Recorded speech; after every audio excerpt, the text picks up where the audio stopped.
lo một chú á cô vô lá tà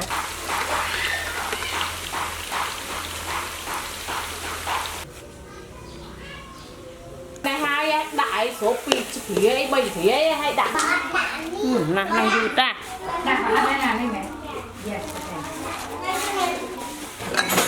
yes no okay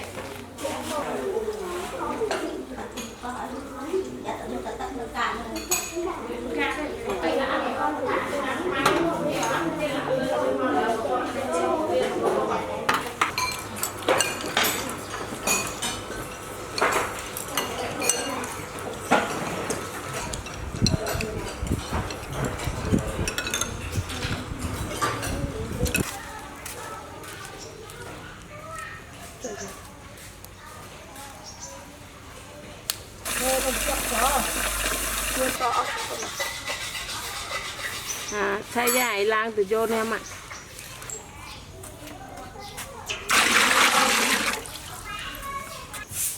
thỏa miền này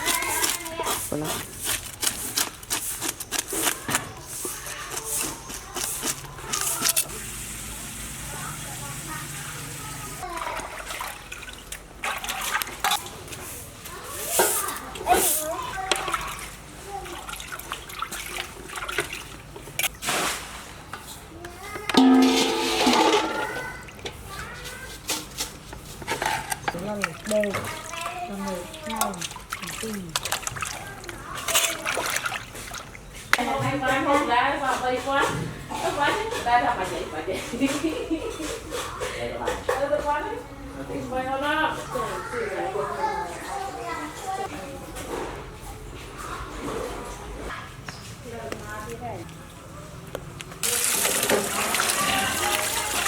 hay còn anh này khăn cái ná còn anh cho anh ấy ai bằng ta chất môi chị buôn á còn giữ cái cắt đôi lo một chú á còn vô lá tà ở đây khai đi con không cái ao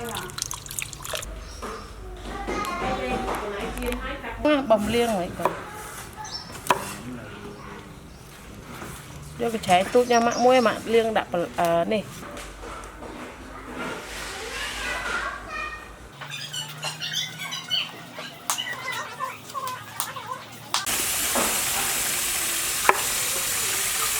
đây nhẹ nó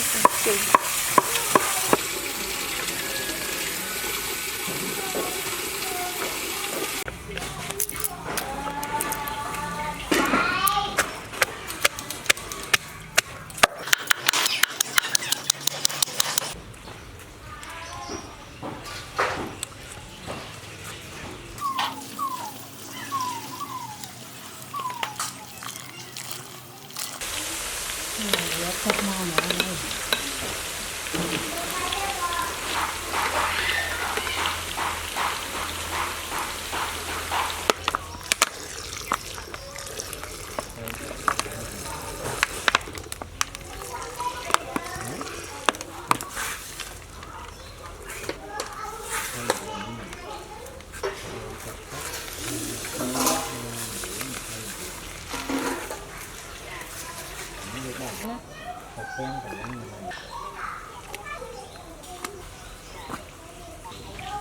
bà này sập cả nhà sập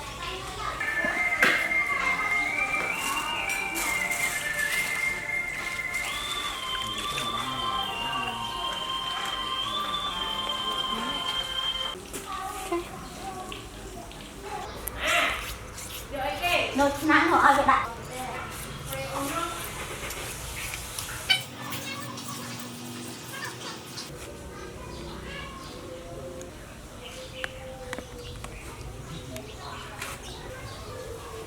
nè sâu cùng toàn ăn đi nha mặc vô bình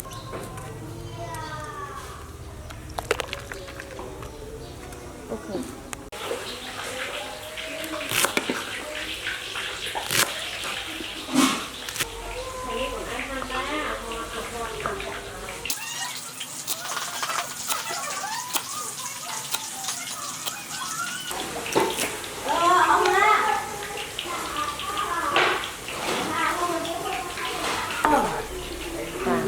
hạt đam ấy, nó bị chọc miên à.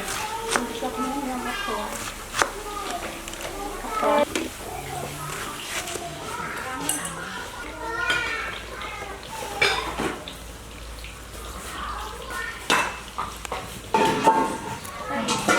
cái không về tí tới lấy cái được tắt nè tê thử anh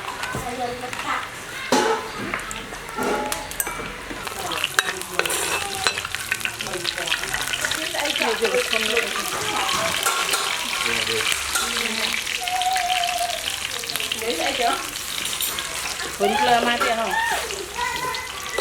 Không mua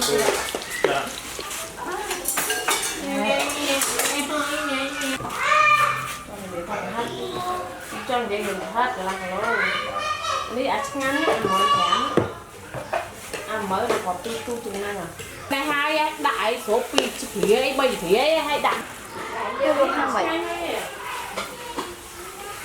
được hàng năng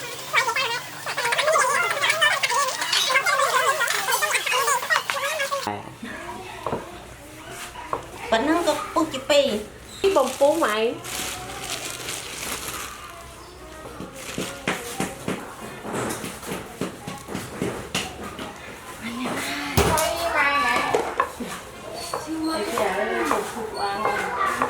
nhá em thôi sẽ xả lên ca này rồi bài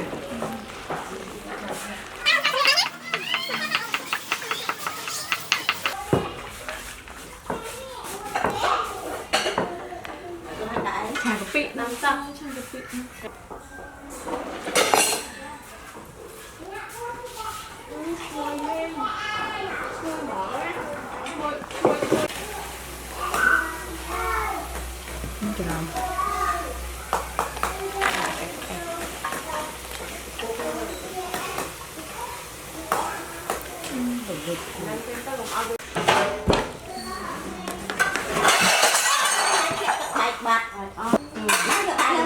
trong ai đạn của tay vẹt nghiên nơi tại đạn nó lớn nữa đã ăn mua cái đó năng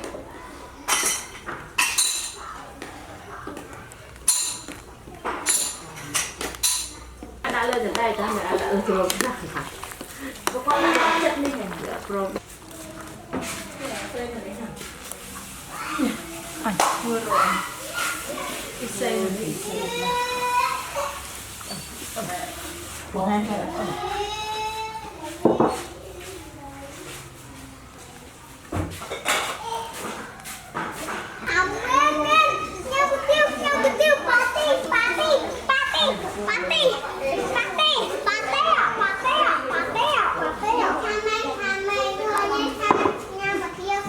Còn dễ chan cái IC tăng à hướng hóa phải cháu dạy cha ha là năng du ta đang phải đây là mẹ yes that's not okay tao gì đây nè nông vậy người nữ cứ chơi với cái nữ cái nữ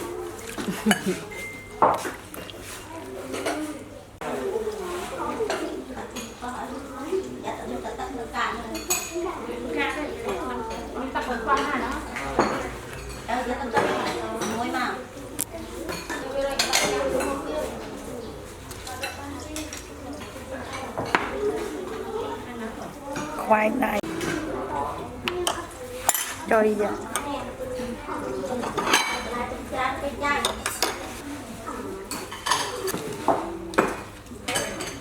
coi xuống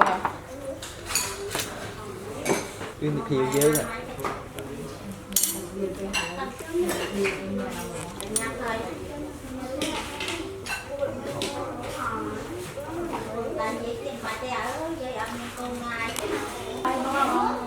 đã nó một chọc ta mà nè đi cho vai hay chẳng họ chụp này à hơi hơn vậy chăng đang ghét lương chứ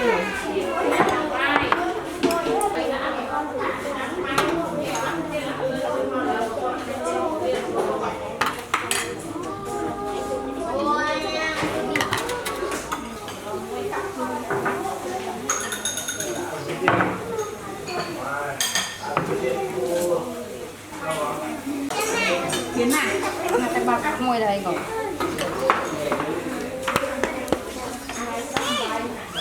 vâng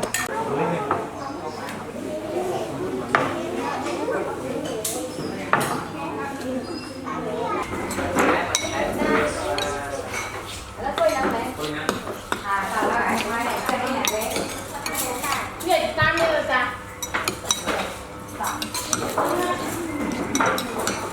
Cái khoai. Đây nè. Đây ba này Đã có ôm. chân ở đây. Vậy.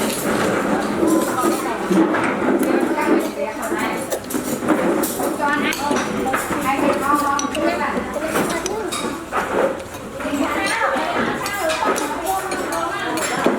bay nha kia này. Vậy ra. Bay ra đây. Con cháu đi hết đi, phải không? Vậy không? Vậy chắn là phải đây.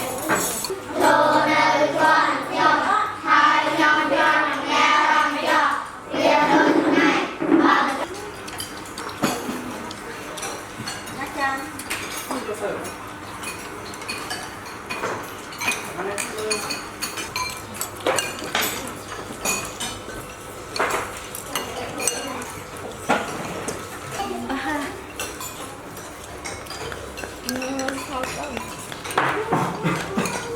Anh dùng tiền.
Ngoan. Ngoan.